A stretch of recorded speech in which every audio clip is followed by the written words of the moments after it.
Good morning. Welcome to my very plain backdrop and echoey room.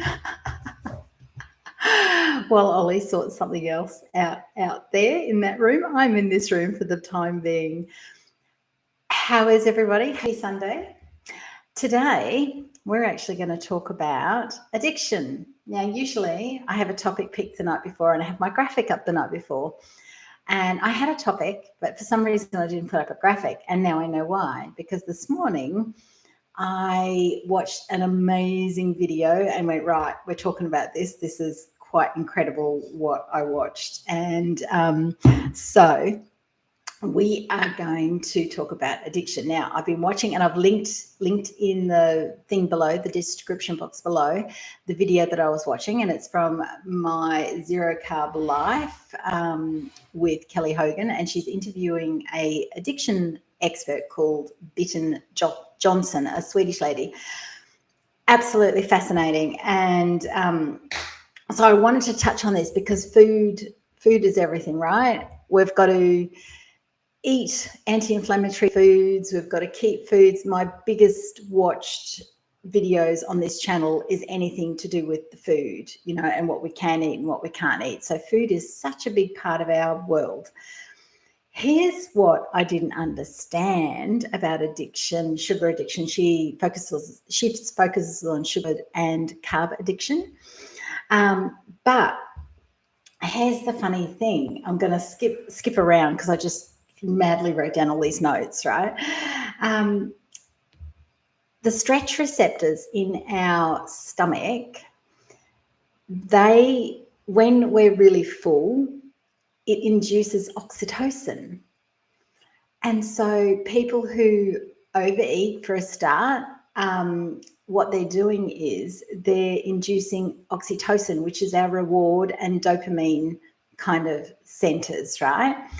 So that got me. I was like, wow, I had no idea that being too full promotes oxytocin and actually makes us feel safe and all that kind of thing. So that was fascinating. But she also talked about the reptilian brain. Now, I've talked about this before, and the ancient brain, right?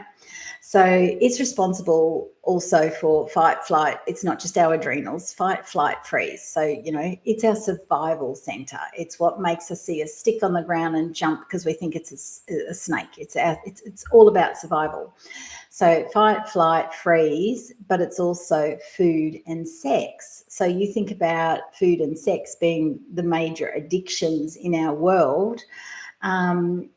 And food is like the first safe thing we know growing up as a child. So it's kind of the safe addiction. It's the safe thing that makes us feel safe is food of any kind, which makes it that much harder to battle, right? So, and these days we're under all this stress and this excess cortisol. And she said something else fascinating. If you've got an hour up your sleeve, I know not everybody does, but watch this. It's linked below. She said that everybody's heard of sleep apnea, and we stop breathing during the night because, for whatever reason, all different reasons. There's a thing called stress apnea, where when we're under stress, we stop breathing, we hold our breath, and because we're so focused on something and we don't do the deep breathing. And I know I've seen in a lot of the lipedema pages and videos that I've watched about deep breathing, because some of our major lymphatic vessels are in our gut, and so deep breathing activates that and pumps the lymphatics better than what it should be. So when we don't breathe because we're stressed, that's like we're still not producing that oxytocin. We're still in fight or flight all the time. And I know for me, I'm constantly thinking, God, breathe, because I've been watching all these videos on breathing and the lymphatics and lipedema. I'm like, I'm always not breathing, like breathe, deep breathe. And I've even, there's not an app, but there's probably heaps of apps, but on Instagram, there's one called Daily Breathing or something like that. And it's just got little things that you follow. You follow the thing of breathing in, breathing out, and it's got all different types. This lady was saying the main thing was that your out breath is longer than your in breath. Now, I watched it through a couple of times on fast forward so I could get through it all to share with you. So the things that we've got to do is basically increase our oxytocin to help reduce that feeling of needing food, of needing sugar, of needing carbs. It's tied up in that reward center because we use it as a reward, right? We use sugar as a reward. Oh God, we've had a hard day, we've done everything, we need food, we need sugar, I deserve some chocolate, I deserve, if alcohol's your thing, I deserve a drink because it's been such a hard day. So it's that oxytocin and reward and dopamine that we've got to try and foster naturally to get on top of the addiction. Okay, so it's all well and good saying, and look, carnivore will help you in that respect. If you're struggling with food addictions, going hardcore carnivore will get you through that withdrawal phase a lot quicker than any other kind of form of diet. So there's that. But the other thing that came up about carnivore and keto was that ketones actually help addiction by lowering the withdrawal symptoms because the ketones are lacking in people with addictions. So that was really interesting. But basically, bottom line is what I was interested in is let's get to the good stuff. How do we increase our oxytocin naturally so we're not reaching for these external factors blindly or just desperately looking for that feeling of reward? Hi, Judy. If I veer off carnivore even a little, I get hungry very quickly and it lasts all day. Not worth it, but we've just moved house and you tell yourself you've earned a reward. Silly girl. Oh, we do, right? Because that's our ancient brain going, you deserve it. You've had a hard day. So it's a really tricky road to navigate. So here's the things that I got from this video, and I went on a bit more of a hunt on how to increase our oxytocin. Okay, this is what the lady Bitten says in this video with Kelly. I'm doing this because it's my other screen, so I'm pointing to her.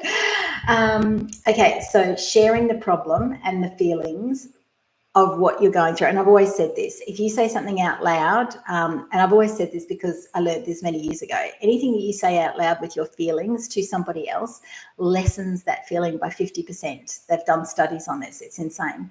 So if you're feeling like you really want to eat chocolate, but you don't want to, say it to somebody that knows you and knows what you're dealing with or knows what you're going through. It will lessen that urge by 50%, believe it or not. All right. She also says handwriting. So writing down what you're thinking and give it to somebody else to read and that knows you and can help you with what you're going through. Also, anything with your hand increases oxytocin, and probably because you're creating something is my thoughts. She didn't say this, but that was my thoughts. Crocheting, knitting, handcrafts, that kind of thing. So creation would give you a feeling would produce oxytocin because it's a reward, like you've created something, right? So the ketones, and she said to remind ourselves that we all have different biochemistry, and that's okay. Just because that person isn't struggling with sugar addiction or whatever that you know of, you never know what's going on behind somebody else's closed door. Remember that. But we all have different biochemistry, and we all have to remember that that's okay. That doesn't make something wrong with us. It's just that's the way it is. Okay. The other thing that she said is that we've got to stop looking at our looks and appreciating the function of our body. This was pretty big because she said we will never be free from addiction if we continue to focus on how we look. So if we look at our lipedema legs and that kind of thing, and we're forever chiding ourselves and having a go at ourselves because we let things get out of control and, I'm a bad person and all the things, we're never going to get out of addiction because then that just perpetuates the need for oxytocin and dopamine even more, right? But she has this exercise where she said you start looking at being grateful for the function of your body. So she used the examples of, she said, if you hate your nose, and when I was growing up, I hated my nose, right? She said, but stop going, I hate my nose, and start appreciating that my nose can, she has a rose garden, so she used this as an example, that my nose can allow me to smell the roses, literally, and stop having a go at your legs that the lipedema fat's really obvious, and start saying, wow, my legs got me through my day today, and they didn't fail me. My eyes, whatever it is in your body. She said, if you start spending 5 to 10 minutes a day being grateful for the function of your body rather than the looks of your body, that's what gets you out of that searching for oxytocin when you are looking at yourself and feeling bad about yourself. So I thought that was really powerful, because we never think about the function, do we? We never go, wow. Even with lipedema, I managed to go to work, get the groceries done, look after the family, do all these things. We never pat ourselves on the back for the function that we got through it anyway. And we need to start doing that, very much so, right? Okay. So the other thing that she said was, and then I'll move on to the things that I looked up.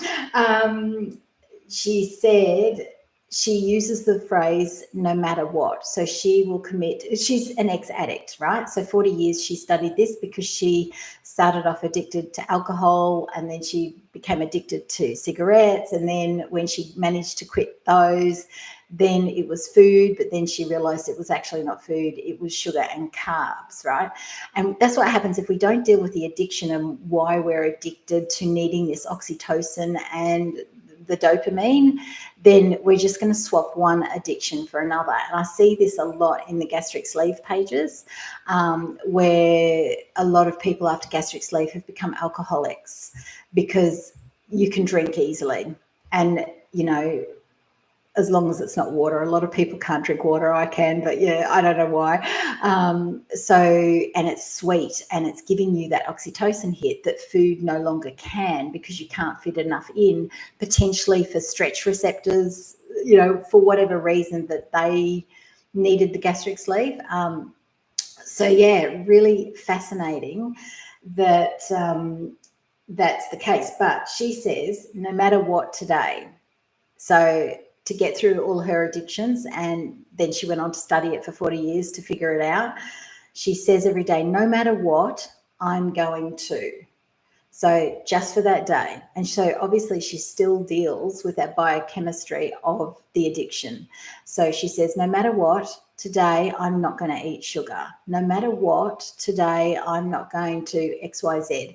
And she just focuses on that one day, which I think that's kind of a Alcoholics Anonymous thing. I could be really wrong, but I have a feeling it is. So it's just getting through that one day of like, you know what, no matter what, I'm going to do that today. I'm making that commitment to myself. And that can be its own reward center, right? Keeping a commitment to yourself. So let's move on to my other page, which is I looked up, okay, how do we increase other ways to increase oxytocin naturally? Because if that's the issue, then that's what we've got to do before we can even hope to stop, going back for the sugar or trying to overfill our stomachs to get that feeling of we're full, we're safe, we've got plenty of food, all the things, right? So oxytocin influences dopamine, and it's critical for motivation and reward, right? So that's how much we need it. We think of oxytocin for babies and breastfeeding and that kind of thing. So much more than that.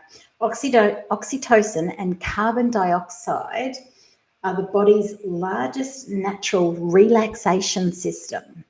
So that's the carbon dioxide with the breathing again.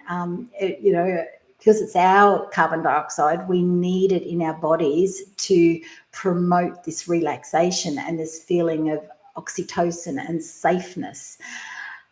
But we're all just breathing at the very level surface, which is no good for our lymphatics for a start, and obviously no good for our stress response. And we've got this stress apnea going on permanently, right? All the time. And I know I'm terrible for it.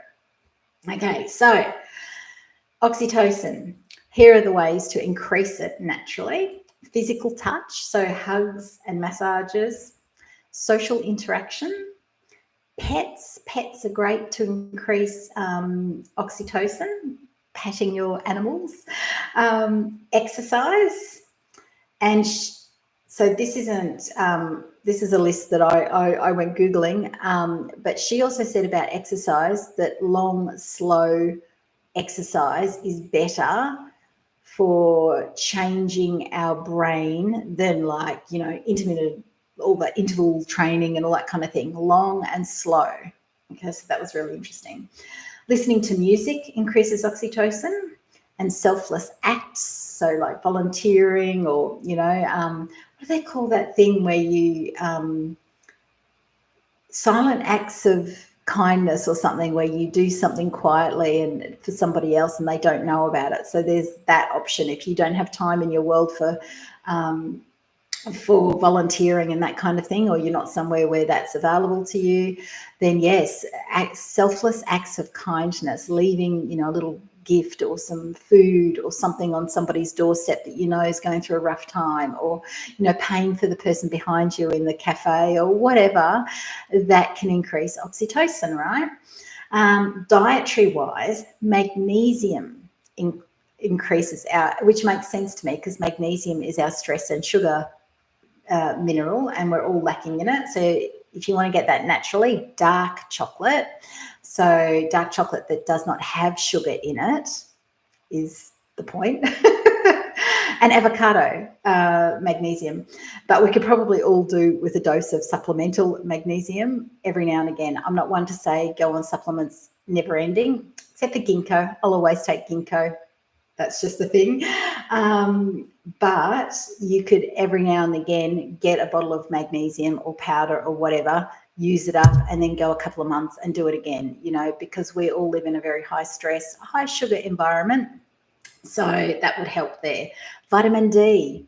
And we all have low vitamin D with lipedema. They've studied this, and vitamin D is actually a hormone. It's a prohormone, not a vitamin. So, and it's also with thyroid disease. So if you've got thyroid disease and lipedema, vitamin D, I take it every day. I take a spray that's got vitamin K in it as well. Omega-3s, so magnesium, vitamin D, and omega-3s for raising oxytocin level. Now, just a point there on omega-3s, don't forget, it is not worth spending a fortune on omega-3 supplements if you're still using seed oils and eating processed foods, because your omega-6s, and they're meant to be in ratio of 1:1, like 1 molecule of omega-3 to 1 molecule of omega-6. I've seen that the average ratio now can be as high as 1 molecule of omega-3 to 60 molecules of omega-6s is how many processed foods and seed oils we're ingesting, because omega-6s in large amounts is inflammatory to the body, which will cause the fibrosis around the lipedema fat. All right, so don't bother with the omega-3s if you're still having the seed oils and processed foods, because that's more important in our health than the spending a fortune on omega-3s that will do nothing for you because of the high amounts of omega-6s. Tough love, Kylie, right? All right, our mind. So increasing oxytocin, gratitude journals, so being grateful for things. And I guess that's also what she was saying about our body and the functionality of our body, being grateful that our body has taken us through the day, being grateful you can see, being grateful you can hear, that kind of thing. But being grateful for just your life in general has been proven. They've done so many studies on just writing down 5 gratitudes a day increases your oxytocin, something like that. I'm sure it's 5, because I think Oprah did a big thing on it, right, for many years. So there's gratitude journals. Meditation increases your oxytocin, and restorative rituals, anything that soothes the nervous system, which clearly makes you feel safe. So things like oil massages and stuff like that makes you feel safe, calms your nervous system. Going to the chiropractic, making sure your body's in alignment, that lowers your nervous system. Because if your back is out, or you've got a twinged nerve or a pinched nerve or that sort of thing, that actually puts you in fight or flight as long as you've got it. All right. So taking care of your body from that perspective will in turn increase oxytocin. So all these things that we actually don't sort of think much about, right? There are ways that we could be, if we're doing all these sorts of things, then less and less we will be reaching for the high carb, high sugar rewards at the end of the day or in the middle of the day. And keeping in mind, if you're tired, if you've got a lot of fatigue, blood sugar going like this, because we're eating the carbs and the sugars for a reward, it keeps us tired. All right. So it has this knock-on effect for us. And don't forget, this isn't anybody's fault. This is the way the world has turned with our ability to now access those high carb, high sugar foods. And we're also stressed. So we've got this stress apnea of breathing. So we haven't got our own natural ways of relaxing our body and our nervous system and increasing our own oxytocin. We all live these very solitary lives in isolation where we're not reaching out and having social interactions and being in a community, touching one another. You know, I think after COVID, a lot of people stopped hugging one another when they were greeting one another. So all of these things are kind of like impacting our ability to produce oxytocin and therefore dopamine. And therefore, we're reaching for it in the one safe thing that we've known since the day we were born, food. All right, not our fault. It's just the way it's turned. But I think it's a really interesting thing to dive into and look at within your world and directly around you. Okay, where am I missing out? Am I lonely? Do I need a pet so that I've got, you know, something, you know, to pet and to talk to? And you know, I imagine even the 50% lowering of something that you're feeling spoken out loud to a pet still stands up. I don't know if there's studies on that, but I'm going to say that that would be a thing because we talk to our pets, right? So I think this is a really interesting thing that we need to look at when it comes to our addictions, particularly around food and the things that are going to harm and make our lipedema worse. And that's the point of this channel. I look at everything in my life in general that, right, how can I live a happy, fulfilled life and have a body that is functional and holds me up and takes me on all the adventures I want in my life, right? So I would love for you to share with me any of these things that you do. It just is another reminder. Vitamin D is vital. I think I'll be taking vitamin D for the rest of my life going off this. Omega-3s lower your omega-6s, right? Look at the different ways that you can increase your oxytocin. And deep breathing. Okay, we're going to have to do, I actually have a friend who teaches deep breathing.